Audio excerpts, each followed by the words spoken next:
আমি আবুল হাসান আব্দুল্লাহর একটি প্রসঙ্গ যে আলাপটি তিনি করেছেন সেটি হলো বাজেটে এবার তাকে আটকে দেয়া হবে কিনা। আপনাকে টাকা দেয়া হবে না, তো আপনার এলাকায় টাকা দেয়া হবে, এলাকার মানুষের জন্য টাকা দেয়া হবে। সেই জন্য আপনি ইন্টারিম গভর্নমেন্টে যেভাবে যেভাবে পেয়েছেন, আমরা অনেক কিছু শুনি, অ্যালিগেশনের এই আদান প্রদানে অনেক কিছু বলা যায়, সেভাবেই চলবে হয়তো। কেননা জনগণের জন্যই সেই টাকা মাননীয় স্পিকার দেয়া হবে, কোনো ব্যক্তিকে দেয়া হয় না, কোনো এমপি আমরা আলাদা করে কোনো বরাদ্দ নিয়ে কোনো কিছু করি না। বিধি 274 অনুযায়ী মাননীয় স্পিকার, ব্যক্তিগত কৈফিয়ত যেহেতু আমার নাম ধরে বলা হয়েছে, আমি আমার বক্তব্যের কোথাও আমি এই শব্দ উচ্চারণ করিনি বা এই বাক্য বলিনি যে আমাকে যেন বরাদ্দ বঞ্চিত না করা হয়।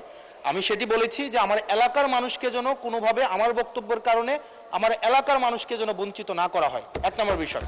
2 নম্বর বিষয়, মাননীয় স্পিকার, আজকেও এই সংসদে আমরা দেখেছি যে জুলাই সংশ্লিষ্ট কিছু আমাদেরকে মিন করে একটা কথা বলা হয়েছে যে আমরা আগে রিকশায় চড়তাম, এখন আমরা গাড়িতে চড়ি।